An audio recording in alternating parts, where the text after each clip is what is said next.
Go for it.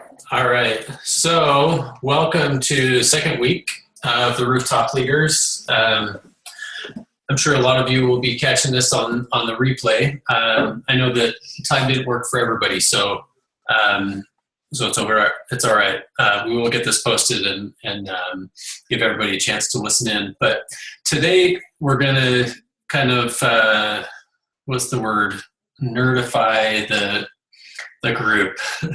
Okay, so we're going to be learning about human nature and get into some kind of details of how human nature works. But the reason why I felt like it was important to include this in the group was that we're not in a group. We're not in a business of objects. We're not in a business of just selling stuff. We're in a business of humans and relationships. And as soon as we can understand and better be able to work with other humans and understand how other humans operate, the easier it's going to be for us to communicate and to speak other people's languages and just understand where people are coming from. So that's where I felt like this was so important, was because this really is our business as humans, and we need to be able to understand that. So the better you're able to understand humans, the better leader you're going to be, the more you're going to understand, what motivates people and, kind of the basis for human action and, how people operate. So I'm going to share my screen here. So hold on a second.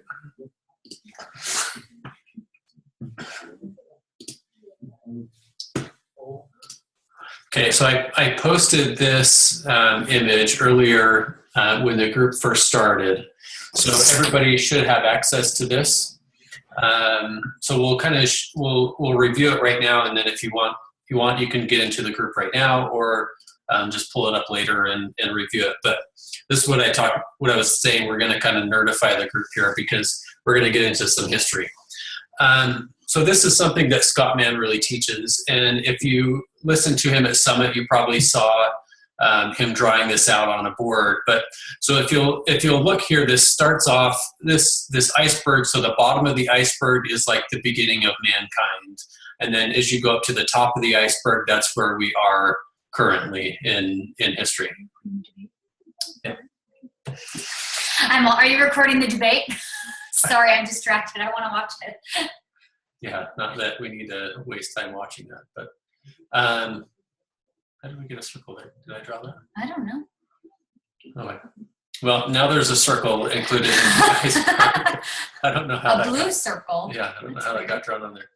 Okay, so if you go back to the very history of man, obviously this is going to be debated, but that's not the point. The point is going back, a million years when man started up until about 10,000 years ago. Okay, that's a huge amount of time. That's the time period where we lived in a clan type mentality. So we call it like this tribal mentality where people lived in villages, and we'll kind of explain the difference there. From 10,000 years until currently, that's above the water line. Okay, here's your water line. Above the water line is where our current human interactions and stuff started to take place.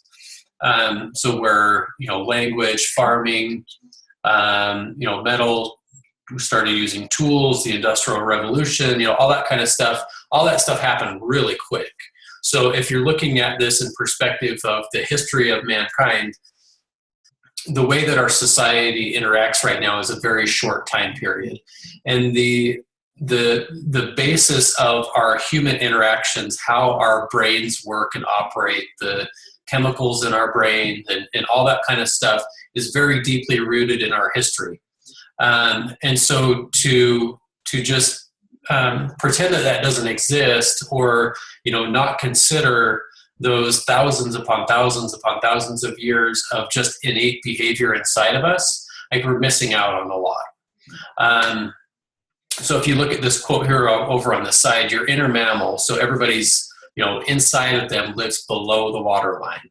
So we live in this area inside of us. So serotonin, oxytocin, dopamine, cortisol, all those chemicals inside of our brain, their tribal wiring will always have their say in what you and those around you are doing and thinking and feeling. Okay, so knowing and understanding this, well, I understand is kind of weird and awkward to be talking about in a Beachbody group, but it's so important,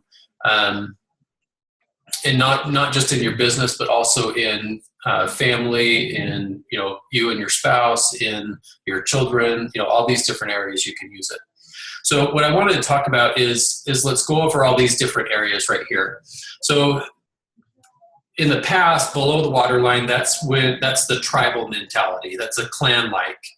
That's a status society. And right now, what we're living in is called a contract society.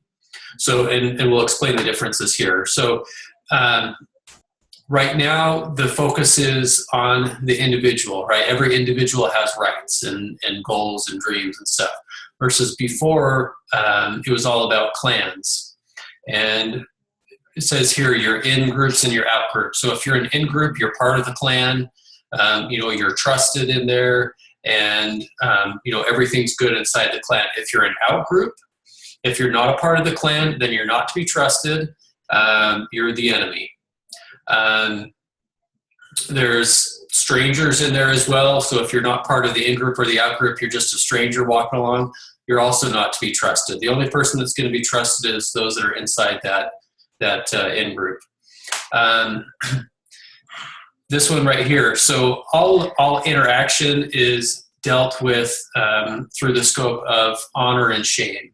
So if you're in a clan mentality, in a clan status, clan society, behavior is driven by honor and shame. So you're not going to do anything that's going to bring honor or bring shame upon your clan.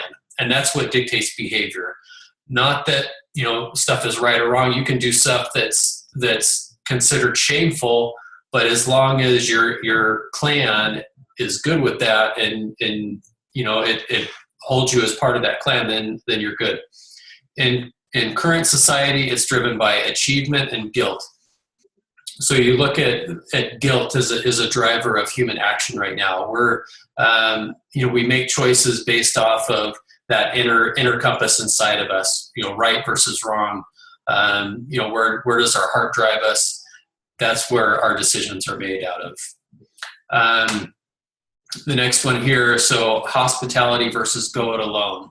So if you walk into a clan and you have some serious needs, even if you're the enemy and you're beaten up and everything, they're going to bring you in and they're going to nurse you back to health, because that's just the way clans work. Versus now in current society, you're on your own, right? You basically, every man for himself. Right, every man for himself. You're you got to go it alone, and you got to make your future not based off of anybody else, but off of your own efforts. What that leads to is isolation, right? You're going to be alone if you're doing it that way. The next part on here is relationships versus transactions. So in the tribal society, relationships are huge. There's nothing bigger than relationships. In current society, it's about transactions, right? We're not so much about relationships now as it's just about, go to this website, do this, text me that. It's a transaction. There's not that connection in relationships there anymore. Let's see. So next one here, restorative justice versus punitive justice. So in current society, if we do something wrong, then we're penalized for it, right? We go to jail, whatever it is, we pay some sort of fine, whatever. We're penalized for it, and it's expected that we apologize for it. restorative justice, that refers to a type of atonement is made. So even, say, two clans that are fighting against each other. One person in clan A does something that brings dishonor and shame to his clan. Well, the elder of this tribe has to go over to the other tribe now and make things right. Even though the elder of this tribe did nothing wrong, he's got to go over and provide some sort of atonement to this other clan. And they've got to, do some sort of action or something to make up for what it is that somebody in his clan did. And that's to restore honor over onto the original clan. Emotion versus logic. So your emotions are the driver of your actions. Everything that you do as a clan mentality is it's all based off of emotion, off of raw feeling, versus now in current society we're looking at what's logical, what makes the most sense, even if it's going against what your friends or whatever it does. You're going to go that logical path, and not based off of emotion. So right here, so story power, intention, physicality, active listening. So and this goes over to where was it? So relationships. So storytelling was huge in a clan society. They'd gather around a fire and sit and tell a story, and that's where most of business interactions took place. That's where relationships were formed. That's where healing took place. That's where traditions were handed down. Everything came from the power of telling story. And now in current society, there's you put up a PowerPoint. There's the politicians are famous for talking points. That's up on there. It's just you're spewing out these talking points. There's text messages. There's Facebook messages. Whatever. There's not that human connection and story that's so ingrained in us. And then the end here. So what do I feel versus what do I think? So there's a lot more decisions, a lot of your interactions, your relationships. Everything was based off of your feeling and your inside. What does your inside tell you to do? Versus now it's a lot more logical. And so that's kind of the summary of what's the difference between the tribal mentality below the waterline and the current contract society where we're at right now. And notice that the underneath the waterline there, that status society, it takes up a huge amount of time. The time that we're at right now is just a small chunk. So the reason why I share this is that the drivers inside of us, the way that we form relationships, the way that we do business is all below the waterline. And if you look at it should be, right? it should be, and that's where. But if you look at business dealings and things that go on, even in our current society right now, a lot of the times they're made on the golf course, or they're made in the bar where guys are sitting there talking. It doesn't necessarily take place in formal settings, because those relationships are so key. And you even look at out in the country, people make business decisions and all that type of stuff. All these goods and services are changing hands based off of just these relationships that are being built. And so that's what's inside of us, is this drive and this need to connect, to have relationships, to avoid things that are going to bring shame upon us and our clan. And clans can show up anywhere in our current society. You look at your children, they're in school and, middle school, high school, whatever, their clan is their group of friends, and they're going to wear certain clothes so that they fit inside of this clan. They're going to act a certain way so they fit into this clan, and they're not going to do anything that's going to bring shame upon that group of friends, or else they're going to be kicked out.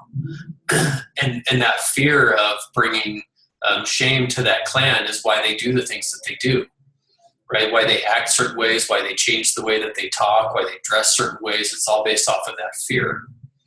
Okay, and the same goes for us when we run a business. Is if we can create this clan, this in group of a group of people that is inclusive and brings people in, and people want to be a part of that, and it brings honor to them, and you're able to form relationships and build trust and get people to feel instead of think, then you're drawing on this caveman, this old clan mentality that's inside all of us. Okay, does that make sense to everybody? I know this is deep stuff, man. Yeah, really. It seems like it wouldn't have anything to do with what we're doing as Beachbody, but it really does. There's that book. What's the clan? Tribes? Oh, yeah. It's called Tribes. Tribes by Seth Godin. Okay, that's a book that tons of great coaches have read and swear by. And it kind of draws into this same type of mentality. It's creating a tribe of like-minded people. And that's how you build your business, is you create your own tribe. You create your own clan. And the way that you do that is through right here, through telling stories, through intention is your purposeful behind your language, behind your interactions and your the messages that you put out on Facebook. Physicality is you when you're doing a Facebook Live post, you're animated, and you've got your hands going and you're moving around, and you get people's eyeballs to follow you. That's what creates that physicality and gets their eyes drawn to you, so they don't want to take their eyes away. Active listening, all these different things are going to provide that storytelling power that humans desire inside of them. And they may not know that, right? People don't go around thinking, oh, I want to be a part of a clan, or, oh, I wish I could hear somebody's story. People don't think that. It's just something that's innate inside of them. And when you start doing these behaviors and you start acting in this way, when you start leading from below the waterline, right? That's the key, is as a leader, you lead from below the waterline. You do all of these behaviors, and people are drawn to you. They want to be like you. You create this clan based off of like-minded people. And to create that clan, you're telling stories, you're telling behavior, or you're telling your struggles and your scars from your past. What we talked about last time was your tracks that you want to leave. The tracks that you want to leave are going to drive the types of stories and emotion that you bring up. And that's the like-minded people that you're going to bring to you. If you're trying to spread your message to anybody and everybody, it's not going to happen, because we're tribal in nature. We want to be a part of this in-group. We don't want to be just some strangers walking off in the woods. You got to create that clan mentality and get people that are like you to listen and to hear what you have to say, and to go from there. Let's see. Does anybody have any questions on that? No. Okay. If anything comes up, feel free to ask. Let's see. Okay. And so one thing that I wanted to talk about on that is you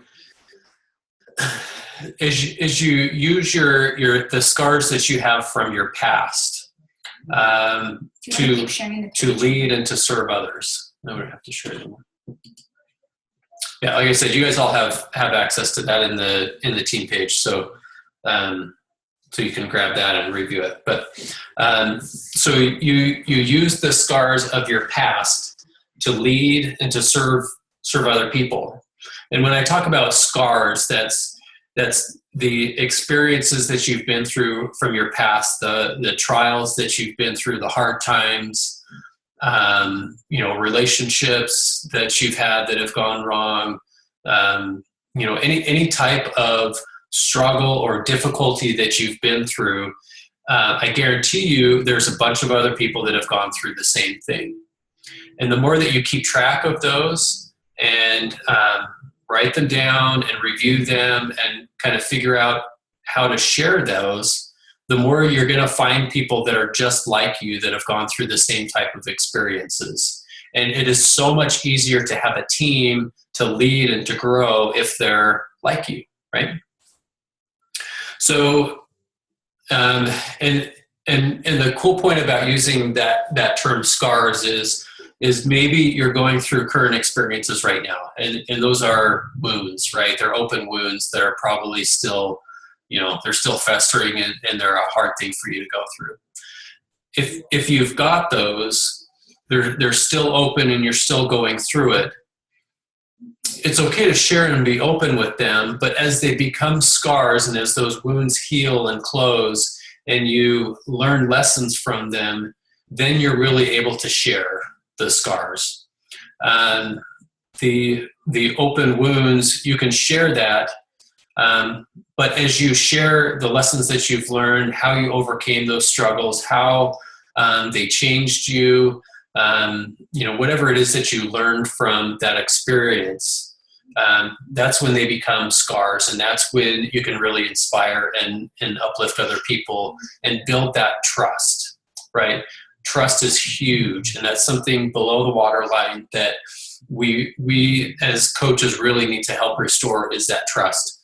The more you're vulnerable and share those scars from your past, the more people are going to trust you, the more they're going to follow you and want to be around you. The deeper your understanding, the more connected you are to those scars, the more you understand the process that you went through, the lessons that you learned, the more you can sort through that in your own mind, because a lot of the times you go through experiences and you kind of sort of learn a lesson, but you're not exactly sure what it is. So the more clear you are on that, the more you can think through it and figure out what it is that you really learned, and that whole experience, the more you're going to be clear about where you're going in this business and the role that you're going to be able to take in serving other people. So those trials that you go through, you've been through them, you've learned your lessons, and now you're headed off in a direction where you can really serve and uplift and help other people that are going through those same struggles, right? That's where you get to serve. That's where you build trust, and that's where you build a following. So my invitation there is keep a journal, keep a notebook handy where you'll be able to write these things down, because they'll come to you as you go throughout your day. These experiences are going to come to you, and you're going to realize things that you learned that you maybe didn't realize before. There's going to be lessons that pop up in your head, experiences that you went through that maybe you didn't understand before, and now that you wrote them down, now that you've kind of processed through it in your head, then you can really understand it and figure out the direction that you can take as a leader and how you can uplift and inspire other people. Okay. And then the second part to that is, after you've written these down, it's going to be practice. Okay, you're gonna practice going over these, practice telling them out loud, practice saying them to a spouse, because the more you can say them out loud, the more you can go through them in your head and speak them, the more power they're going to have, the more clear it's going to be in your mind, so the more clear you're going to be able to present it. And the more insulated you're going to become. So when you tell these stories and you're very clear about them, then when people come at you, because it's going to happen, when you take the lead on something, there's going to be people that come at you. But the more practice you have with telling these experiences and these stories, the more insulated you're going to be to their what's the word, like to the negative things that they have to say about you, right? And because that's going to happen, people are going to come after you. When you start to elevate yourself into a leadership role, and when you start to move in a direction that makes other people uncomfortable, they're gonna push back against you. And whether that's family members, friends, you name it, people that you don't even know,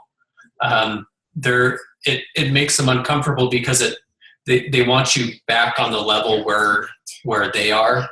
And when you start to take a step forward and elevate into a leadership role, and you start learning and growing, you're leaving them behind in a way, and that's threatening to them. And so they're going to come after you in some way or another, whether that's through mean comments, through talking about you, through cutting you off, or whatever it is. That easily could happen, but if you're prepared for it, you know it's going to happen. You've been through it. You're very clear in your own mind. Then you'll have no problem. Okay. Do you have anything you want to add? No, I'm distracted by Avery. Can I watch your phone? Okay. Yeah. All right. Does anybody have any questions about that? No? Okay. So like I said, the assignment there is just make sure that you've got notebook or something handy where you can record, because the more that it's present in your mind, you're thinking about it, the more stuff's going to come to you. And write those down, because it's those struggles that you go through on a day-to-day basis, or it really does not have to be anything grand. I mean, there's people that at Summit they spotlight this amazing coach that had cancer and fought through it, and it's really inspiring, and it's a great story. But don't feel like you have to have something like that. The struggles of just day-to-day life and the things that you go through, even the struggles that are internal, struggles of like I shared in that video yesterday, the not done, not enough, that type of stuff. Those mental battles and those mental struggles that you have inside of your head, as you're able to pinpoint those and to fight through that and overcome them, that's an awesome story, because guess what? Everybody struggles with that. And as you can be skillful and clear about the struggles that you had, the lessons that you learned, the methods that you took to overcome them, the more that you can inspire other people to do the same. And then if people are inspired by you, they trust you, they want to be around you, you've got a following and a tribe right there. Right? Okay. Let's see. So Tricia says, when sharing your scars, how do you suggest we keep from going into too much or just getting overly emotional? I mean, losing my parents, being diagnosed with MS, I don't want to minimize it, nor do I want to overwhelm someone. Right. So that's a very valid and legitimate question, right? Because you want to be careful about making it too grand so people don't connect with you, right?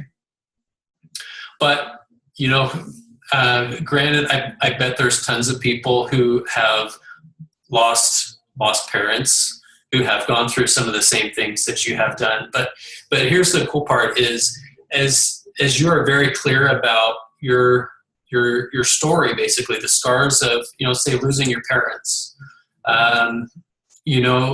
keep a little journal about that and write down the experiences that you had of loss, of, what it felt like, what did it, what were the feelings that you had, that type of stuff, and write that down.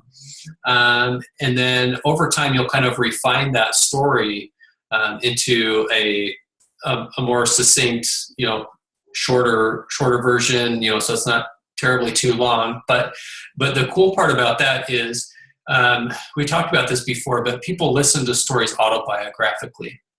That's the word that I could not figure out how to say last time, but I got it this time. Okay, so people listen to stories by placing themselves inside of yours. So you sharing your story about losing your parents might bring up those same emotions and feelings of another person who lost a sibling or lost a cousin or is going through a loss or something like right. Someone they might be losing. So I think the key really is feelings and the process you went through. Fly in Tyler's face. I'm not sure if you lost your parents quickly or if it was a process that you went through. But either way, I think sharing, if it was a process, then sharing the whole process of that. Same with, your diagnosis with MS and what you've gone through from the time of diagnosis until now, or maybe things you saw leading up to the diagnosis. I think when you get detailed is when you can breadcrumb from it. We've heard that term breadcrumb a lot, where we're not sharing the whole story, we're sharing a snippet of it. Does that help a little bit? Is being kind of getting down to a detail, but keeping it a feeling. Because I'm imagining the feelings you had losing your parents. Like Tyler said, a lot of people have probably experienced similar feelings, just maybe slightly different, of losing a grandparent or a sibling or an unborn child or something like that, of grief and pain and anger, all those feelings that probably come with it for you. Does that help a little bit? Right.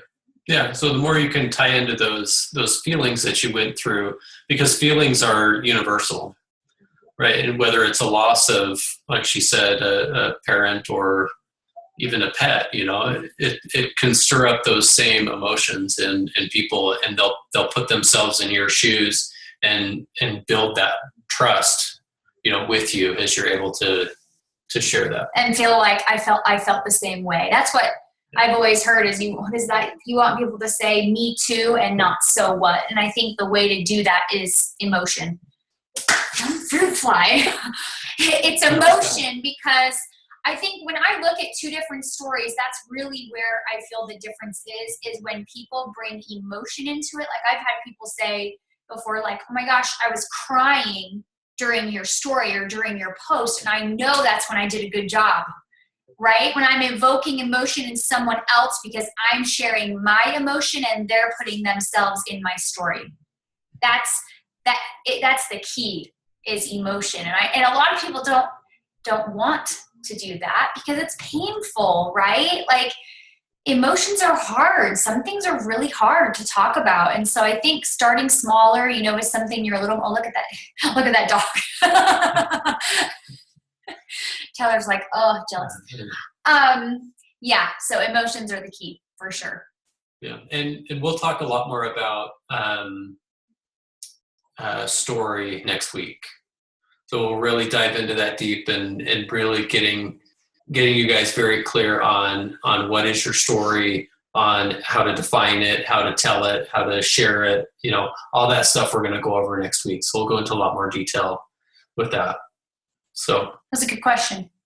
Yeah. Anybody else have anything you can think of?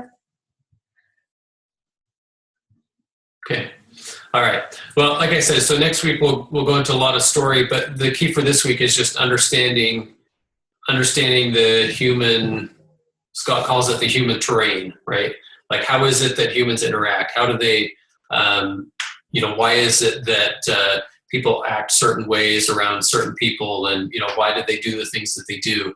And it's so key to understand that because we are in a relationship business. We're in a human business. We're not in a business of things or objects or transactions. It's about human to human interaction. And the better you're clear on that and understand how it is that you can communicate and get people to join you and be part of your clan, the better leader you're going to be. I think your example in your video today was really good about our retreat we had this weekend. There's a bunch of strangers coming together. We all had a common ground with, coaching, but there wasn't a whole lot of trust at the beginning.